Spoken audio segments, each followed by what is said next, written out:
Olá, bom dia, irmãos e irmãs. Nesta manhã nós estamos voltando à ministração do tema Profetas Menores. Profetas de ontem falam hoje, depois de um espaço de tempo que nós precisamos para cuidar da nossa saúde. E aqui nós aproveitamos para agradecer as orações, agradecer o carinho, o cuidado de cada um de vocês comigo. Muito obrigada. E que nesta manhã nós possamos ser edificados mais uma vez com o nosso estudo bíblico a respeito dos profetas menores. E nós reprisamos os estudos 1 e 2 para que houvesse uma recordação aí, a respeito do tema. E hoje nós vamos dar continuidade com mais um livro dos profetas menores. Nesta manhã o livro de Miqueias. Nós vamos orar, para que Deus nos abençoe nesse estudo bíblico.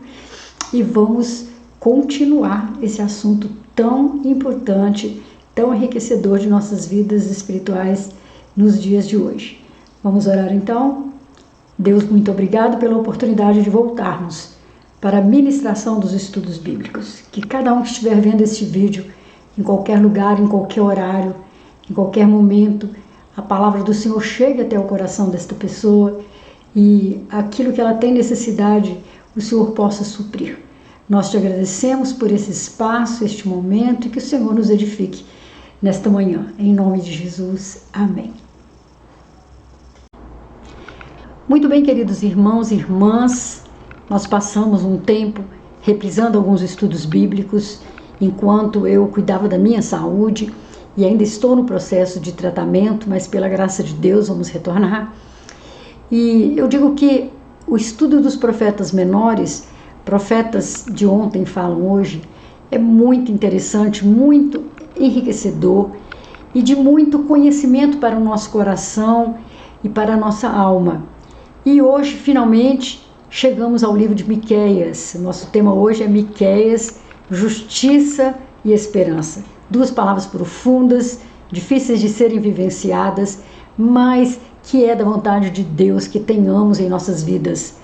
E o versículo-chave, que nós vamos ter no nosso coração, na nossa mente, durante todo o nosso estudo, ele se encontra em Miqueias 6, versículo 8. Ele te declarou ao homem o que é bom. E o que é que o Senhor pede de ti, senão que pratiques a justiça, ames a benignidade e andes humildemente com o teu Deus? É um dos versículos muito conhecidos da Bíblia, maravilhoso, e que resume muito bem o que Deus pede de nós. O livro de Miqueias é composto de 7 capítulos, não é um livro grande, por isso mesmo ele faz parte dos profetas menores, devido à sua extensão, dá para ser lido com pouco tempo, mas para ser meditado, para ser estudado, leva um pouquinho mais de tempo. E hoje nós vamos trazer algumas percepções que podem te estimular a ler este livro, estudar este livro e tirar para a sua vida hoje lições desse livro escrito há tanto tempo atrás. Para isso, eu trouxe também um quadro que relembra o que aconteceu no Ministério dos Profetas Menores, e nós vamos pincelar algumas coisas para trazer à nossa memória mesmo, coisas que nós vimos nos estudos anteriores. Por exemplo, nós vimos em estudos anteriores que por um bom tempo Israel foi um reino único, unido, liderado por monarquia, mas depois esse reino ele se divide em dois, em Reino do Norte e Reino do Sul. O Reino do Norte, chamado de Israel, cuja capital era Samaria, e o Reino do Sul, chamado Judá, cuja capital era Jerusalém.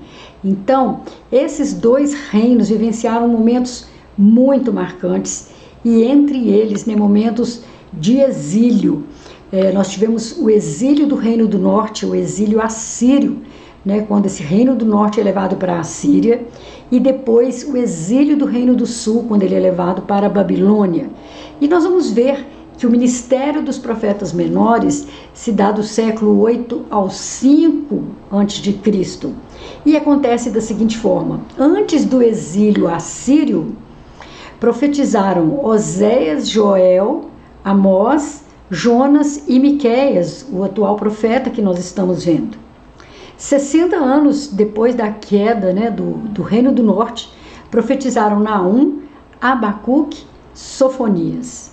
No início do exílio babilônico, do exílio do Reino do Sul, profetizou Obadias.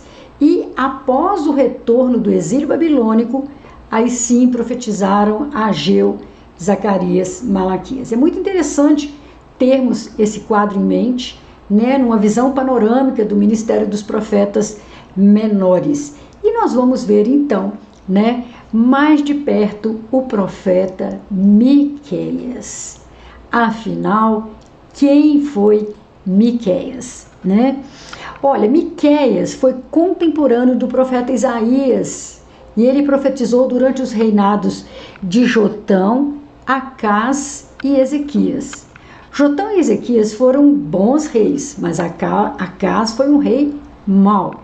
Miqueias estava convencido de que Judá estava caminhando para um desastre por causa dos pecados nacionais e a idolatria de seus líderes.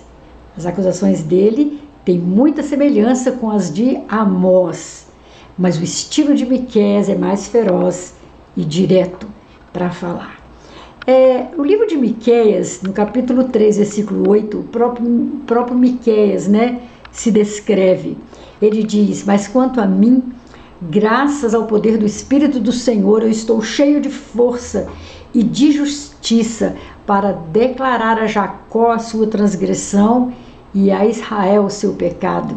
Olha como ele é ousado, como ele é obediente, aquilo que ele recebe, e como que ele é positivo na sua fala. O nome Miqueias significa quem é como Jeová. Ele nasceu em Moresete-Gate, segundo o capítulo 1, versículo 14, um vilarejo que fica cerca de 40 quilômetros de Jerusalém, no sopé das montanhas de Judá. Tudo indica que Miqueias era homem do campo, talvez um agricultor. E a sua mensagem de juízo é dirigida às vilas e cidades da sua região. Aliás, Isaías e Miqueias se completam. Um é aristocrata, confidente do rei e estadista, esse é o Isaías, enquanto o outro é camponês lavrador, cujas visitas à capital confirmavam notícias ouvidas em sua casa. À semelhança de Amós, Miqueias não era um profeta profissional. Vocês lembram quando nós estudamos Amós, que ele mesmo se designava boieiro, uma pessoa que vivia com o gado, cuidando de gado. Esse também não era um profeta dito profissional. A crítica aos profetas corruptos comprova isso. Ele não tinha medo de criticar aqueles profetas que eram reconhecidamente profetas, no entanto eram corruptos. Embora não haja testemunho de chamado em suas profecias, a autenticidade profética dele, de Miqueias, é confirmada com evidências internas, ou seja, com declarações do próprio livro dele. Palavras do Senhor que em visão veio a Miqueias, morastita, nos dias de Jotão, Acás e Ezequias, reis de Judá, sobre Samaria e Jerusalém. Ele mesmo confirma que a palavra do Senhor vem até ele e ele passa, então, essa palavra ao povo. O livro de Miqueias se divide em 3 partes, e cada uma começa com ouvi ou ouçam, dependendo da versão, da tradução. Miqueias 1:2 diz assim: ouçam todos os povos, prestem atenção, ó terra, e todos os que nela habitam, que o Senhor soberano do seu santo templo testemunhe contra vocês. Miqueias 3:1: então eu disse: ouçam vocês que são chefes de Jacó, governantes da nação de Israel, vocês deveriam conhecer a justiça. E Miqueias 6:1: ouçam o que diz o Senhor, fique de pé, abra processo perante os montes, que as colinas ouçam o que você tem a dizer. Então, cada parte termina com uma promessa: a promessa de ajuntamento, a promessa de livramento e a terceira parte, a promessa de perdão e misericórdia. A promessa de ajuntamento, quer dizer, depois que Deus repreende o povo e diz ao povo do perigo que eles estão correndo, ele envia uma promessa de ajuntamento que está em Miqueias 2:12-13 e diz assim: certamente te ajuntarei todo, ó Jacó, certamente congregarei o restante de Israel, pô-los-ei todos juntos, como ovelhas no aprisco, como rebanho no meio do seu pasto. Farão grande ruído por causa da multidão dos homens. Subirá diante deles o que abre caminho. Eles romperão, entrarão pela porta e sairão por ela. E o seu rei irá diante deles. Sim, o Senhor à sua frente. Interessante, né, essa maneira de Miqueias falar ao povo, né? Primeiro exortando e depois terminando com uma promessa. Depois também Deus manda promessa de livramento na segunda parte, Miqueias 5:10-15. Sucederá naquele dia, diz o Senhor, que eu eliminarei do meio de ti os teus cavalos e destruirei os teus carros de guerra. Destruirei as cidades da tua terra e deitarei abaixo todas as tuas fortalezas. Eliminarei as feitiçarias de tuas mãos e não terás adivinhadores. Do meio de ti eliminarei as tuas imagens de escultura e as tuas colunas, e tu já não te inclinarás diante da obra das tuas mãos. Eliminarei do meio de ti os teus postes ídolos e destruirei as tuas cidades. Com ira e furor tomarei vingança sobre as nações que não me obedeceram. E a terceira parte, uma promessa de perdão e misericórdia, descrita em Miqueias 7:18-20. Quem, ó Deus, é semelhante a ti, que perdoas a iniquidade e te esqueces da transgressão do restante da tua herança? O Senhor não retém a sua ira para sempre, porque tem prazer na misericórdia. Tornará a ter compaixão de nós, pisará aos pés as nossas iniquidades e lançará todos os nossos pecados nas profundezas do mar. Mostrarás a Jacó a fidelidade e a Abraão a misericórdia, as quais juraste a nossos pais desde os dias antigos. Amém. Os pecados nacionais, os pecados da nação, também estão presentes em todo o livro de Miqueias. No capítulo 1 e no capítulo 6 é citada a idolatria, no capítulo 2 a cobiça, no capítulo 3, no 6, no 7 a violência, no capítulo 2 o apoio aos falsos profetas, no capítulo 3 corrupção dos governantes, no mesmo capítulo 3 a corrupção dos profetas, no capítulo 3 e 7 a incidência, a citação de suborno, e a desonestidade é mencionada no capítulo 6. Então, são pecados bastante comuns na nação de Israel. E quem não se identifica com esses pecados na sua própria nação? A profecia contida no livro de Miqueias está dividida em capítulos, né? Que vai de 1 ao 7. Então, no capítulo 1, profecia contra Israel e contra Judá também. No capítulo 2, profecia contra os opressores. No 3, profecia contra as autoridades. No 4, profecia sobre um futuro remoto. No 5, profecias acerca do Messias, que nós vamos ver daqui a pouquinho. No 6, o povo de Deus em xeque.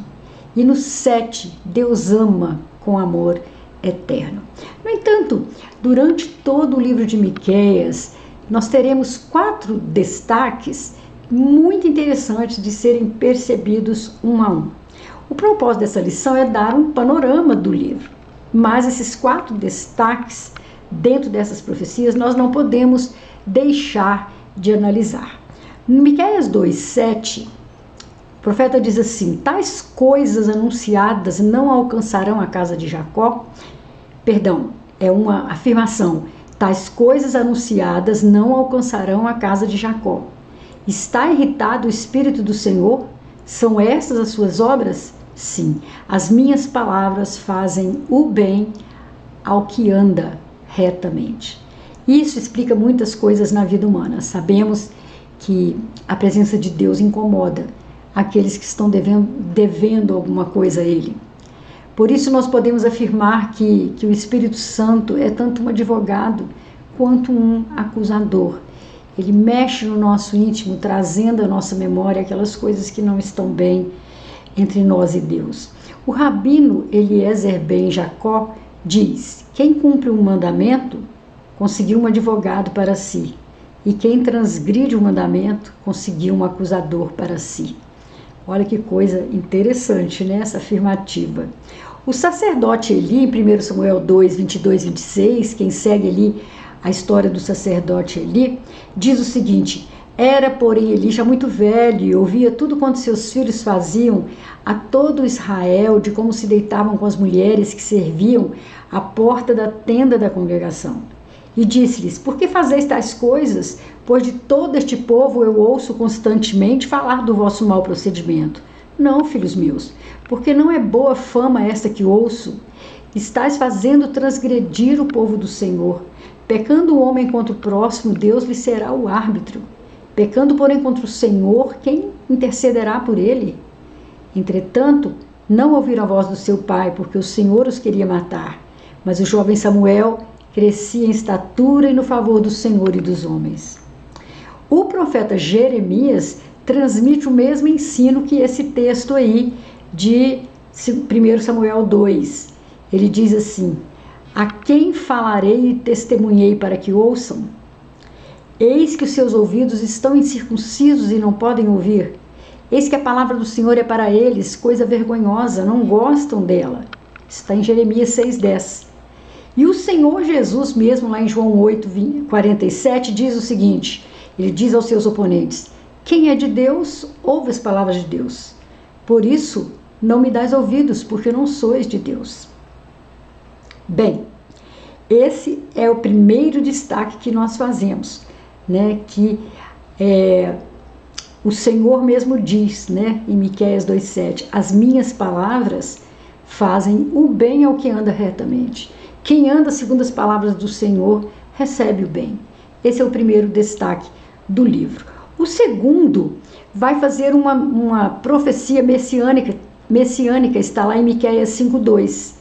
E tu, Belém Efrata, pequena demais para figurar como grupo de milhares de Judá, de ti me sairá o que há de reinar em Israel, e cujas origens são desde os tempos antigos, desde os dias da eternidade. Esse texto é citado pelo evangelista Mateus, no capítulo 2, 5 e 6, 7 séculos depois de Miqueias haver profetizado o local onde nasceria o Messias. Quando os magos perguntam onde o rei dos judeus deveria nascer, os escribas responderam: em Belém da Judéia, porque está escrito por meio do profeta. Qual profeta? Miqueias. O Espírito do Senhor revela a Miqueias até a pequena cidade natal, daquele que haveria de reinar por toda a eternidade, porque Deus é desde a eternidade. Interessante notar que Isaías e Miqueias trazem as duas profecias mais claras sobre a encarnação do Senhor. Isaías predisse o nascimento de uma virgem, Isaías 7,14, e Miqueias anuncia o local, o lugar do seu nascimento. O profeta viu que o Messias não nasceria nos imponentes ambientes da realeza de Jerusalém, mas em Belém, entre os clãs insignificantes de Judá. Efrata, aqui relacionado com Belém, era na verdade um povoado antigo que foi englobado por essa cidade. Em Gênesis 35:19 diz assim: assim morreu Raquel e foi sepultada no caminho de Efrata, que é Belém. Então Raquel, né, a segunda esposa de Jacó, é sepultada ali nessa cidade, onde mais tarde, né, muito mais tarde, após o seu sepultamento, nasce o Messias. Bem, e nós vamos ver agora a terceira parte, né, o terceiro destaque do livro de Miqueias. E aqui nós vamos repetir o versículo-chave que nós lemos no início, Miqueias 6:8, que diz: Ele te declarou, ó homem, o que é bom. E o que é que o Senhor pede de ti? Que pratiques a justiça, ames a misericórdia e andes humildemente com o teu Deus. Certamente é um dos versículos mais conhecidos destas profecias. Ele está em contraste com a falsa religiosidade. O que Deus quer não são milhares de holocaustos, mas sim uma verdadeira devoção. Ali no Salmo 51, 16, 17, o salmista diz assim: pois não te comprases em sacrifícios. Do contrário, eu te daria. Não te agradas de holocaustos. Sacrifícios agradáveis a Deus são o espírito quebrantado, o coração compungido e contrito. Não desprezarás, ó Deus. Então, nós vamos observar os verbos praticar, amar, andar, que demonstram a natureza do pedido que Deus faz ao homem, né? A justiça, a misericórdia, a humildade era exatamente o que estava faltando na vida do povo da época de Miqueias. Então, relendo, né? O que é que o Senhor pede de ti? Que pratiques a justiça, praticar. Ames a misericórdia, amar. E andes humildemente com teu Deus. Então, são verbos que estão expressando o que Deus pedia do povo naquela época. E, com toda certeza, está pedindo de nós hoje. E o quarto destaque é o perdão e a misericórdia de Deus. Ah, irmãos, é um dos textos mais lindos, mais consoladores que nós temos em Miqueias. Está ali em Miqueias 7, 18 a 19. Quem, ó Deus, é semelhante a ti, que perdoas a iniquidade, te esqueces da transgressão do restante da tua herança? O Senhor não retém a sua ira para sempre, porque tem prazer na misericórdia. Tornará a ter compaixão de nós, pisará aos pés as nossas iniquidades e lançará todos os nossos pecados nas profundezas do mar. É maravilhosa a forma que o profeta encerra sua profecia, exaltando o grande amor de Deus. Ao longo dos séculos, desde quando esse texto foi registrado, é certo que milhares e milhares de pessoas encontram consolo e cura emocional nesses dois versículos, né? E quem não passou por isso, né? Sabendo que Deus lança nossos pecados, nossos erros na profundidade do mar, né? Nas profundezas do mar, é um grande alívio para nós. Temos esta certeza, reconhecermos, né? E se nós confessarmos nossos pecados e os deixarmos, Deus não quer se lembrar desse estrago entre nós e Ele. Deus não quer se lembrar desse distanciamento entre nós e Ele. Quantas coisas da nossa vida, né, presente ou passado, precisavam ser lançadas nas profundezas do mar. E muitas vezes a cura emocional vem através disso, né? De lançar fora coisas que nos fazem mal, que nos trazem péssimas lembranças, que nos trazem sofrimento. E Deus fez isso. Louvado seja o nome do Senhor. O apóstolo Paulo expressou exatamente isso quando escreveu em 2 Coríntios 5,19. A saber, que Deus estava em Cristo, reconciliando consigo o mundo, não imputando aos homens as suas transgressões, e nos confiou a palavra da reconciliação. Aqui o verbo imputar significa debitar na conta, atribuir a responsabilidade. Quando Cristo morreu na cruz, Deus cancelou as nossas dívidas e as lançou nas profundezas do mar. Adeus, pecados. E caminhando para a nossa palavra final, eu quero deixar com vocês um texto que está em Eclesiastes 5, de 8 a 18, na nova versão transformadora na Bíblia Sagrada. Diz o seguinte: não se surpreenda se em toda a terra você vir os pobres sofrendo a opressão pelos poderosos. e a justiça e o direito sendo pervertidos. Cada oficial é subordinado a uma autoridade superior e a justiça se perde em meio à burocracia. Até mesmo o rei tira para si o máximo proveito da terra. Quem ama o dinheiro nunca terá o suficiente. Quem ama a riqueza nunca se satisfará com o que ganha. Não faz sentido viver desse modo. Quanto mais você tem, mais pessoas aparecem para ajudá-lo a gastar. Portanto, de que serve a riqueza, se não para vê-la escapar por entre os dedos? Quem trabalha com dedicação dorme bem, quer coma pouco, quer muito. As muitas riquezas, porém, não deixam o rico dormir. Observei ainda outro grave problema debaixo do sol. O acúmulo de riquezas prejudica o seu dono. Se o dinheiro é colocado em investimentos arriscados e eles dão errado, perde-se tudo. No final não sobra nada para deixar aos filhos. Todos nós chegamos ao fim da vida nus e de mãos vazias, como no dia em que nascemos. Não levamos conosco o fruto do nosso trabalho. Isso também é um grande mal. As pessoas vão embora deste mundo como vieram. Todo o seu esforço é inútil, como trabalhar para o vento. Passam a vida sob uma nuvem escura de frustração, doença e indignação. Ainda assim, observei pelo menos uma coisa positiva. É bom que as pessoas comam, bebam e desfrutam os resultados do seu trabalho debaixo do sol, durante a vida curta que Deus lhes dá, e aceitem a parte que lhes cabe. Esse texto, nessa linguagem tão moderna, tão de hoje, né, fala muito conosco. As pessoas que oprimem o pobre, que ignoram seus direitos, achando que tem tudo, que vão levar dessa vida tudo, tem que se lembrar, né, que a vida é igualmente para aquele que tem muito e aquele que tem pouco. Nós chegamos a este mundo nus, sem nada, dependentes, e vamos partir assim também, né?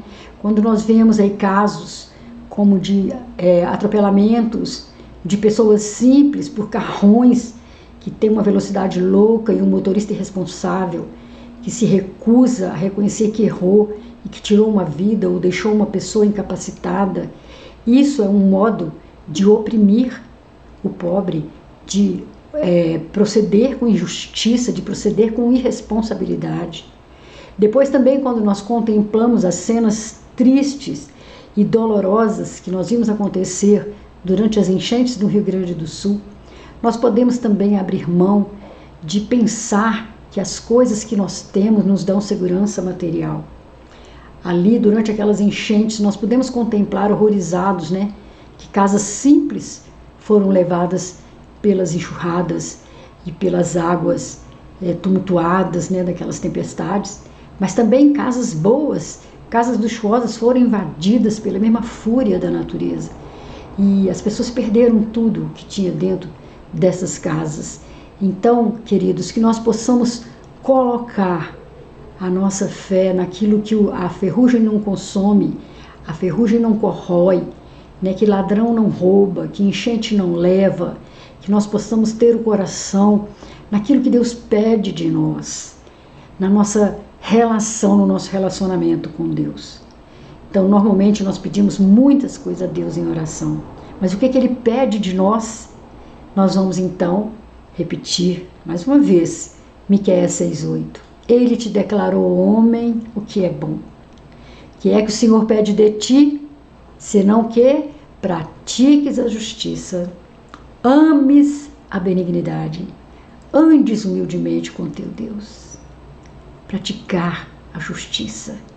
Praticar a justiça. Essa é toda a ênfase de Miqueias para com o povo de Israel. Praticar a justiça. E eu trouxe e vou deixar para você pensar a respeito, né? Um pensamento de Desmond Tutu, que diz assim, ele é um fascinante líder religioso sul-africano e diz assim: se você é neutro em situações de injustiça, se você não toma partido, diz que não vai tomar partido, né? Você escolhe o lado do opressor. Se você é neutro em situações de injustiça, você escolhe o lado do opressor. Então Deus traz, através desse profeta, muitas palavras solicitando, implorando para que o povo pratique a justiça, falando que isso é bom para o ser humano, isso é bom para a humanidade, isso é bom para aquela nação, mas trazendo também palavras de esperança, de que Ele tem prazer em nos socorrer, prazer em esquecer os nossos pecados, prazer em lançar nas profundezas do mar os nossos erros. Que nós possamos ter hoje esse momento lindo de refletir no livro de Miqueias e saber que Deus continua falando conosco hoje, que os problemas continuam tão atuais quanto na época de Miqueias, as fraquezas, os pecados nacionais continuam tão atuais quanto os pecados daquele povo naquela época. Que Deus tenha falado ao seu coração, que lhe dê uma semana de crescimento espiritual, de pôr em prática o que nós ouvimos aqui hoje. O Senhor te abençoe e te guarde. Feliz semana. Amém.